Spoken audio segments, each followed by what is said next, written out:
The Orioles are finally starting to play some better baseball, but it doesn't offset the wrong steps the team took this offseason. But now, over 2 months into the season, wanted to look back on that offseason and kind of evaluate how it looks now. That's coming up on this episode of the Locked On Orioles podcast.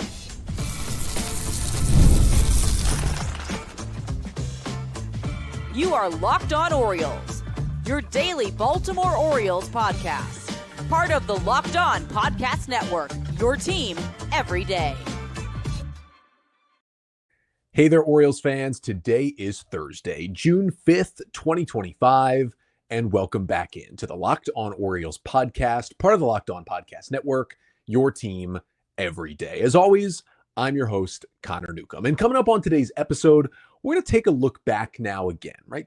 Over 2 months into the season, the Orioles finally have their first 4-game winning streak after winning in Seattle on Tuesday night. But the offseason did not set up this team super well. Now, a lot of injuries have hurt the team as well, which we'll get to, but it was seen as a bad offseason. Now we're 2 months in, and we've seen what some of the other players around the league who signed or were traded elsewhere, we have a better view of what their 2025 season is looking like. So we can grade out the offseason a little bit better right now. So I'm going to check in on the Orioles' moves, talk about what they did on the pitching side, on the position player side, and how they've worked out both ways. And then finally got a lot of news and notes, injury rehab updates coming up for you at the end of the show. But that's all coming up on this episode of the Locked On Orioles podcast, which is brought to you by FanDuel. Right now, new customers can get $200 in bonus bets when your first $5 bet wins. So as I've mentioned this week already on the show, because the Orioles are on the West Coast this week in Seattle, taking on the Mariners with the 9:40 game start times on both Tuesday and Wednesday night. I'm recording here on Wednesday, just shy of 8 p.m. Eastern, still a couple of hours here until first pitch of game 2 of this series. When you hear this on Thursday, that game will have already been played. But just like with yesterday's episode, which you should go and check out, I try to diagnose the struggles at the plate for Ryan Mountcastle, Adley Rutschman, and Heston Kjerstad. But because of my schedule, 9-to-5 job, staying up past midnight, recording, editing, posting, and then going to bed and getting up for work, it's just not possible for me. So we have 2 kind of separate episodes here for the Wednesday and Thursday pods to talk about different things. And then on Friday's show, after the day game on Thursday, I'll recap all 3 games from the Mariners series, which has gotten off to a good start. The O's got that 5-1 win on Tuesday night. Sugano was great. They got some timely hits.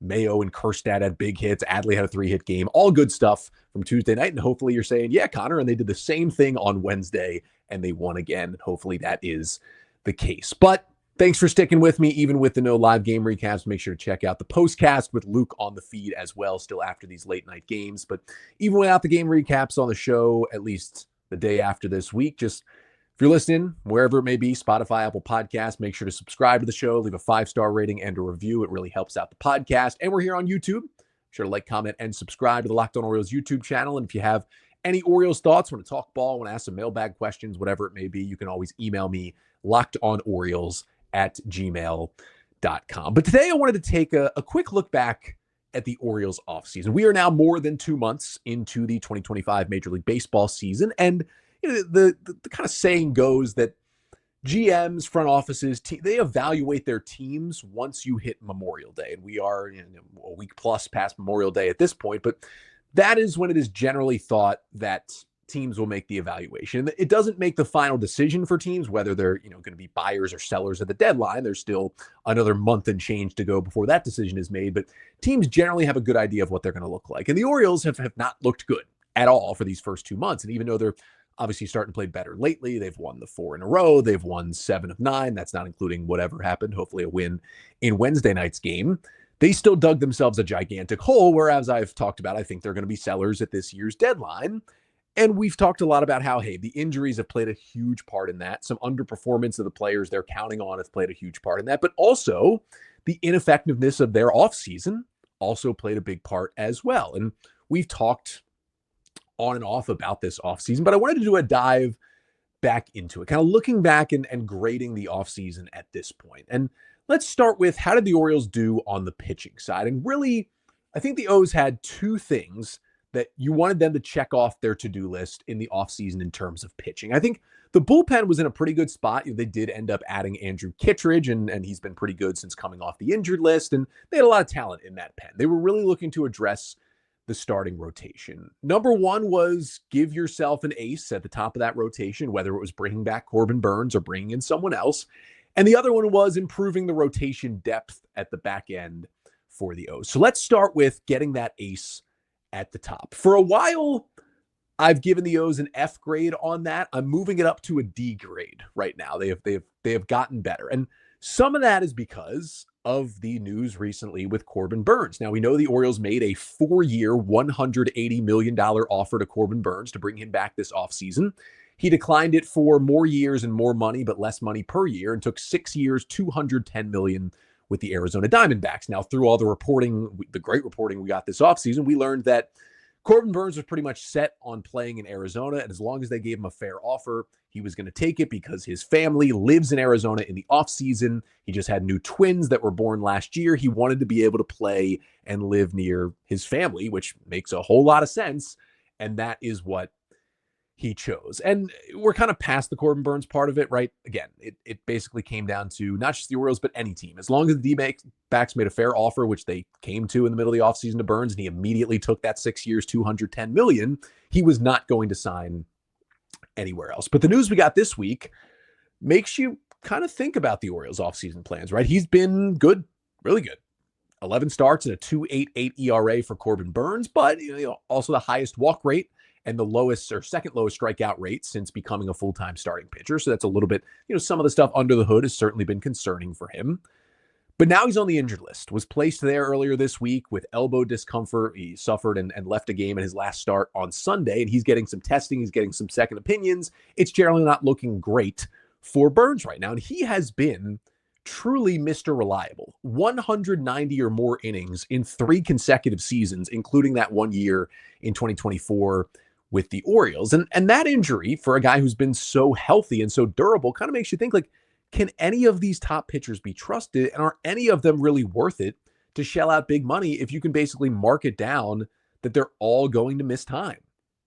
I mean, the Orioles were at least interested reportedly in Blake Snell. He ended up signing 5 years, $182 million with the Dodgers. He clearly wanted to go to LA. He made 2 starts, and he's been on the injured list since April 3rd with a shoulder issue. Like another guy who's been out for 2 months and is not particularly super close at this point to coming back. And those were 2 seemingly of the top options for the Orioles to go get in free agency. Now, the reason why this is not a full-fledged, maybe you just shouldn't pay for starting pitching is because there's also been some big-time success stories from the guys the Orioles were interested in. They seem to at least have a little bit of interest in Max Fried. Now, he did sign 8 years, $218 million with the Yankees, and pretty much the consensus was that was an extreme overpay in both years and money for Fried, and he dealt with some forearm issues last year, which can sometimes lead to the big elbow surgery, but he's been fantastic. He's got a 1.92 ERA through 12 starts this year for the Yankees. Kind of missed on that one, right? So then you move to the trades. You said, the Orioles, no, they don't have the same farm system they did a couple of years ago. They've traded some of those guys. A lot of those guys has graduated as prospects to become impact players for the big league team. But they still have the talent to go out and get a Garrett Crochet, who has a 1.98 ERA and 13 starts with the Red Sox. And they definitely have the talent to go out and get a Jesus Luzardo from the Marlins, who has a 3.58 ERA and 12 starts with the Phillies, but he had a 2.15 in 11 starts, and then the Phillies just had him wear one for 12 earned runs in 3 1/3 innings in his last start, which just completely ballooned his ERA, but he was dominant earlier this year. Now, Crochet and Luzardo both have a serious injury history, which would certainly make you pause when thinking about parting with a bunch of top prospects to go and get those guys, and that was certainly a part of the conversation, probably even for the Red Sox and the Phillies, the 2 teams who actually acquired those pitchers. But at the end of the day, as I've talked about, you got to be able to take some risks, and you understand where the Orioles are coming from, right? Pitching gets injured so much. Is it really worth it to spend all that money on one guy who's probably going to get injured anyway? So then you move to, okay, do we just try to do a better job of improving the rotational depth? And that seemed to be the path the Orioles more so took this offseason, but they still get a D grade for what they did. Now, let's be fair. It's not an F because of Sugano. Tomoyuki Sugano, another masterpiece, 7 innings of 1-run ball on Tuesday night in Seattle.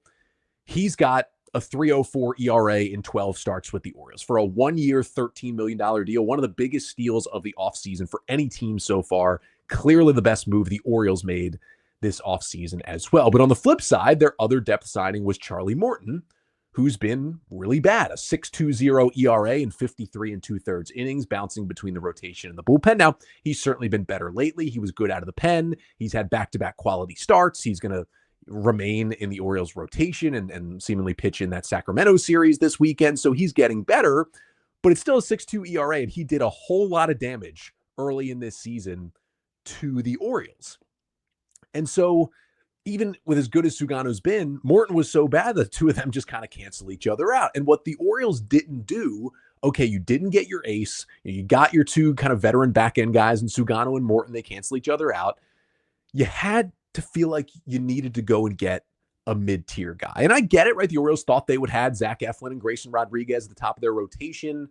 They'd have a Dean Kramer, and then with Sugano and Morton, you had 5 right there with Cade Povich and Albert Suarez right behind them to fill in. You felt like you had enough depth. You had the young guys in McDermott and Brandon Young, and you had Trevor Rogers, who you were working with already, and you felt like you had the depth. I totally understand that.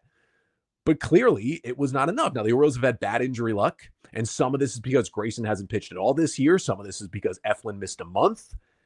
You also can't imagine that, not only with Eflin and Rodriguez, but Chase McDermott, Trevor Rogers, and Brandon Young, and Albert Suarez would all get injured, and then you would acquire depth starters like Luis F. Castillo and Cody Poteet, and the two of them would also get injured, and that's with Kyle Bradish and Tyler Wells already out coming back from elbow surgery last year. It's been a lot of bad injury luck that, again, makes me not want to give it an F, because the Orioles at least did something, and even with the epidemic of pitching injuries around the league, you can't assume you're going to have this many injuries, but maybe you should going forward, because this is how bad it's getting for a lot of teams. I mean, it's been worse for the Orioles basically than anybody else, but it's bad for a lot of teams as well. The issue is you could have done the mid-tier contract, right? You didn't have to commit the 5 years, the 150 plus million. You could have done the in-between deals. I've been screaming for the Orioles to acquire Nathan Eovaldi for years now. He goes back to the Rangers for 3 years, $75 million, a contract the Orioles absolutely could have and should have done. And he's got a 1.56 ERA in 12 starts this year. Nick Pivetta, if you remember, when I did my wish list for right-handed starting pitchers in the offseason, I didn't include Corbin Burns because he was the clear number 1. But the guy I put basically number 2 behind Corbin Burns was Nick Pivetta. He signed late, 4 years, $55 million with the Padres. 2.74 ERA in 11 starts. Orioles could certainly use him. Clay Holmes was converting from reliever to starter this offseason. The Orioles were actually reported to be a finalist for him. It seems like from the reporting that Holmes was actually down to the Orioles and the Mets, so the O's did have a contract offer there, but he went with the Mets for 3 years, $38 million. He's got a 3.07 ERA in 12 starts. The Orioles could certainly use that. Now, there have been other guys in that bunch who have been injured. I mean, Frankie Montes, Sean Manaea, Max Scherzer, Justin Verlander, Alex Cobb, they've given their teams nothing so far this year because they've all been injured for basically the entire season so far. But even the guys a little step down, like I was interested in Yusei Kikuchi. He was on my lefty wish list. He's been good. I was interested in Luis Severino. He signed a not too expensive contract with the A's, and he's been up and down, but he's ate some innings, and he's been a valuable starting pitcher that would absolutely be in the Orioles rotation all year. You just can't walk around unwilling to slightly overpay. And I understand the unwillingness to give out the $200 million deals, the Blake Snell and Max Fried type contracts that they got this offseason. I understand that. And I'm not going to totally get behind it, but I do get the thinking there, and I see where they're coming from with all the risk. You don't want to pour $200 million into somebody who's going to break. On the flip side, you have the prospects to trade, not the same ones you had before. That's understandable, but you have them. And you certainly have the money with David Rubenstein in charge to make these 3 and 4 kind of mid-tier deals with the Eovaldis and the Pivettas and the Clay Holmes and the Yusei Kikuchis of the world. You at the very least have got to get one of those guys, and they didn't get any. So hopefully they learned their lesson from what happened this offseason, what has happened in these first 2 months. But you got to pay for someone. And again, every free agent contract, especially for pitchers, is an overpay. If you're going to try to, I think it was Andrew Friedman, the Dodgers GM, who said this, like, if you try to pay fair value for every free agent, you'll come in third for every free agent out there. And especially that is for starting pitchers. You have to be willing to overpay the price a couple of times to stay in the game. And the Orioles have not been willing to do that, clearly. And again, they probably made contract offers to a lot of these guys, but I'm sure they were lower than the deals these guys actually signed this offseason. So that's why they get a D across the board for the pitching side, because, again, injuries, they did bring in some guys. That doesn't give them an F, but you got to do better than this. And my hope is they can change that philosophy and go get some of these Eovaldi type guys, because they help your rotation, even if they're not number ones. They're not true aces. That's fine. These are good number 2 and 3 starters. It's going to be a big test with Zach Eflin, right? He falls right into that category as he's set to hit free agency this offseason. Bring him back for that kind of deal and just shore up that part of your rotation. Hopefully they have learned their lesson. But the Orioles, although they had more hitting talent than pitching talent coming into this year, or at least coming into the offseason, they still wanted to make some moves there. They had some things to address. How did they do on that side? We'll talk about that coming up next.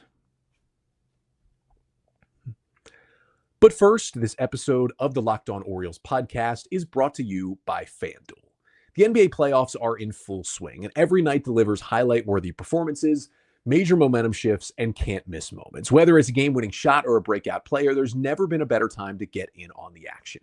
And FanDuel makes it easy to stay in the game before tip-off and live. With player props, performance trends, and same-game parlays, fans have more ways than ever to play smart and win big. Now, the NBA Finals, they are starting tonight. The Thunder and the Pacers should be a fun matchup to watch. And for me, this Thunder team is so deep. SGA, he's not everybody's favorite player to watch, but he's been incredible. And I'd also, of course, love to see Terp Aaron Wiggins get himself a ring. So I'm on the Thunder for this NBA Finals. And if you're new to FanDuel, it's the perfect time to sign up. Head to FanDuel.com and place your first $5 bet. If it wins, you'll get $200 in bonus bets. Make every moment more with FanDuel, the official sports betting partner of the NBA. So from looking back on the Orioles offseason on the pitching side, we turn to the position player side. How did the Orioles do on the hitting side? I feel like they had kind of 3 initiatives for the hitting this offseason. One was add a bat with some thump in the middle of their order, and whether that was bringing back Anthony Santander, as you see me live, turn on my light as it gets a little darker outside, whether that was bringing back Anthony Santander, whether that was going to get someone else, there was at least one move to be made there. It was probably going to be an outfielder. And I give them a C for this one. They went and got Tyler O'Neill for basically 3 years, $50 million. He's only given you 93 plate appearances because he's been on the IL twice. He's on it right now. He's got a 71 WRC plus when he's out there. He's given you no production. But it did kind of feel like, yeah, there were other options out there. But, Teoscar Hernandez always wanted to go back to LA and he got that contract. Jurickson Profar was the other guy out there. He got popped for PEDs. So luckily the Orioles stayed away from him. So if they were going to add that bat in their price range that could play the outfield, it kind of seemed like it almost came down to, do you want Tyler O'Neill or do you want Anthony Santander? And the Orioles, although they did make an offer to Santander later in the offseason, a smaller offer when he was still unsigned, they were willing to bring both back. They chose O'Neill. And while O'Neill's been bad and injured, Santander has been worse at the plate. He just got placed on the IL, but he's been healthy all season until now. He's had 209 plate appearances to a 66 WRC plus. I mean, Santander is used to having slow starts. He would always be pretty bad in a cold April and then start to heat up in May and June. The heating up in May has not happened this year. That's what he used to do as an Oriole. That has not happened in Toronto.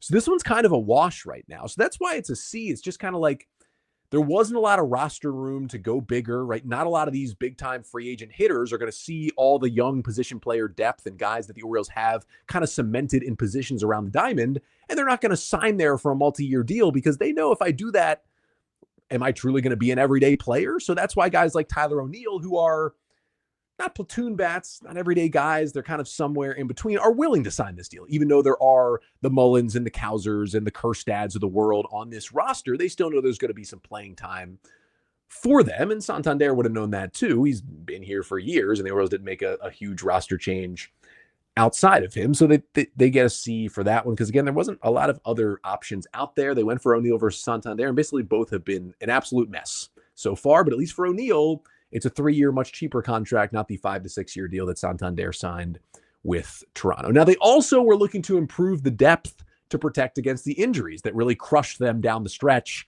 in 2024. And I honestly think the Orioles did a good job of this, right? They actually brought in some guys, the Laureanos and the Carlsons and those guys of the world, but everyone still got hurt to an unbelievable level. The Orioles still have 10 players currently on the injured list. For the second straight year, Ramon Laureano and Jordan Westburg got injured at the same time. Your 2 third base options hurt at the same time. So they had to go with the Emmanuel Rivera, Kobe Mayo situation once again. And, you have the Levon Sotos and the Luis Vasquez's, and you the Riveras and the Carlsons, the Jordan Adams and the Cooper Hummels of the world. Like, they've had to go to all of these guys at some point because even though they brought in the depth, they've just been so injured. So I give them, again, maybe a B or a C, just because like they brought in depth and it all still got hurt. And at some point it's like, what do you have to do? What do you have to do out here? And then the last thing was getting better against left-handed pitchers. Now, the Orioles were still pretty good against lefties last year. They were a top 10 offense against lefties, but they struggled down the stretch against left-handers. They wanted to improve that part of their game. And I give the Orioles a B for that. And you might say, Connor, how can you give them a B? They have a team 61 WRC plus against left-handed pitching. That is 29th in Major League Baseball entering play on Wednesday. How in the world could you say it's a B? Well, on paper, this was the one thing that they actually addressed and did it well to a T, at least when you were looking at it in the offseason. They added Gary Sanchez as the backup catcher, a better hitter than James McCann, and in his career has been great against lefties. They added Tyler O'Neill, has crushed lefties his entire career. Only Aaron Judge hit lefties better in the majors in 2024 than Tyler O'Neill did. It seemed like the perfect addition, at least to address that. Well, Gary Sanchez has been hurt, and Tyler O'Neill hasn't produced overall, but especially 2 for 23 with 11 strikeouts versus lefties, and now he's hurt. Ramon Laureano was brought in to hit lefties. He's been hitting, just more so against righties, and now he's hurt. And Dylan Carlson, who's actually been a big boost to this team overall, who was brought in for AAA depth, he's been good, but in his career, he's always been better against lefties as a switch hitter. He's 1 for 10 against left-handers this year. He's doing all his damage against right-handed pitching. And a lot of the struggles also is that Adley Rutschman, Ryan Mountcastle, Gunnar Henderson, guys you expect to really produce against lefties, they've all been doing nothing against left-handed pitching that year. And that's probably hurt more than ineffectiveness from the Gary Sanchez's and the Tyler O'Neills of the world. So it's kind of like, what were the O's supposed to do, right? They clearly did a good job, at least on paper, of addressing the issue in the offseason and bringing in guys who absolutely fit that mold and do that thing well, which is hitting lefties. And it still didn't matter. They either got hurt or they were ineffective, and everybody else, it just, that one I can't really blame them for, because at this point it's like, oh, what is going on? I don't know, but hopefully Tyler O'Neill comes back and starts to hit lefties, because if he's going to do this and be ineffective, I mean, at the very least, in the past when O'Neill's had so many injuries, he's been good when he's healthy. Now he's getting hurt still, and he wasn't good when he was healthy. It's that one's not working out so well. So yeah, overall, 2 months later, the Orioles playing a little bit better baseball. Still not a good offseason by the Orioles. And the hope is that just they see that, they learn from that. And if Michael Elias is still around with David Rubenstein, they are more aggressive. They attack more. They do whatever they need to do, basically, to get better next offseason. It starts with this deadline, but really next offseason, spending that money, knowing that you're going to have to do it long-term to stay a good team. So maybe the one good thing that came out of this debacle of an offseason is that it kicked Mike Elias and the Orioles into gear that, like, we can't operate like this anymore. We got to go out and be more aggressive. That's the hope. We're not going to know until the winter comes, but that is at least the one, hopefully, silver lining from everything that happened. Speaking of silver linings, the Orioles have been crazy injured this year. They're getting healthy. They're legitimately getting healthy. A lot of guys are on the precipice. Colton Cowser just came back. A bunch of regulars are about to join him. We'll get you all the injury updates you need. That is to finish off the show coming up next.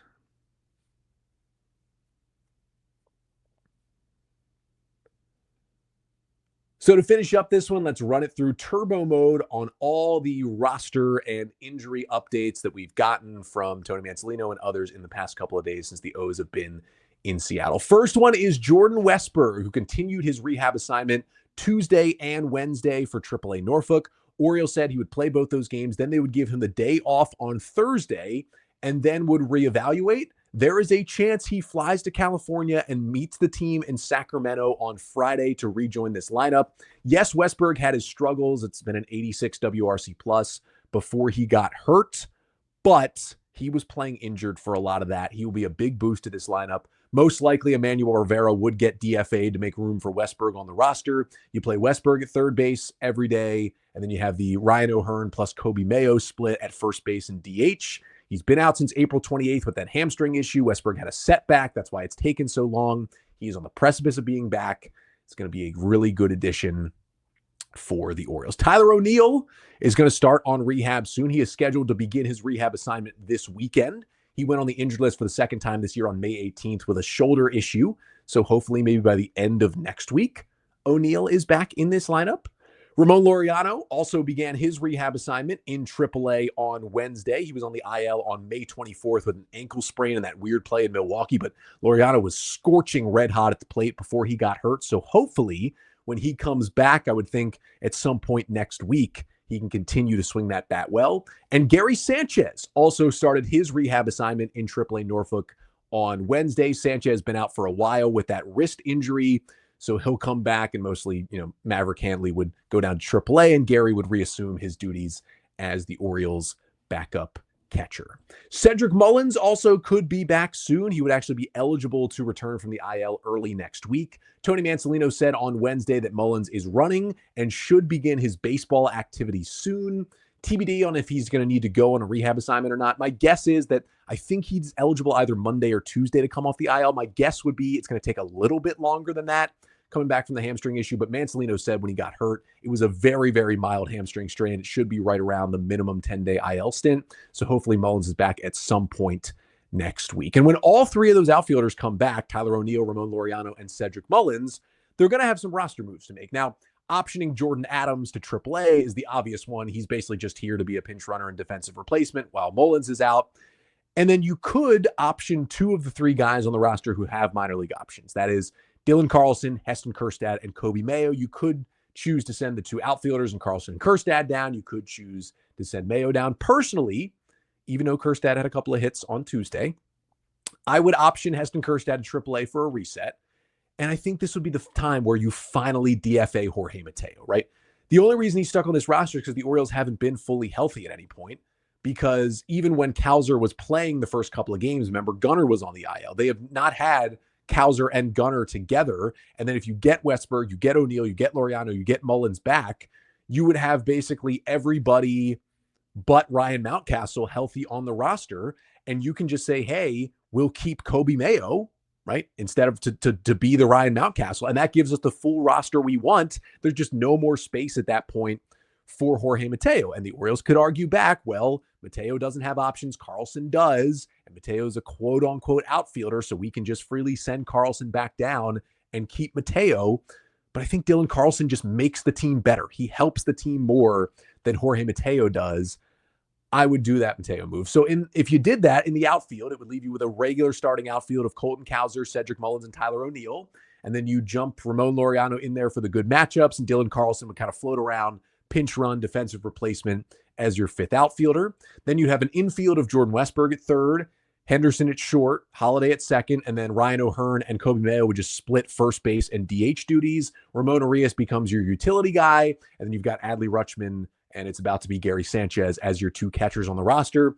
That sounds good to me. But again, they may option Carlson because they say no use in having five outfielders if Mateo can also kind of play the position and be more of a pinch runner. They might say it's kind of a waste to have Carlson there as well if Laureano is healthy. They could even option Mayo too to leave the DH open to, play Laureano and play Arias more often. That's a possibility. Those are two things I can see the Orioles doing instead of just finally getting rid of Mateo. But I hope all these guys coming back is the time where, again, he's given the Orioles a lot, but that it is the end for Jorge Mateo in Baltimore. A couple other roster things. Chadwick Tromp, who was with the O's for a little bit as the third catcher while Adley took that foul tip off the mask. He was DFA'd. He cleared waivers. He decided to elect free agency instead of going to AAA, and then he immediately re-signed with the Orioles on a minor league deal. So he is with the team in Seattle as the taxi squad catcher. Brandon Young started a rehab assignment in Aberdeen on Tuesday through 2 2/3 scoreless with 6 strikeouts and 2 walks on 46 pitches.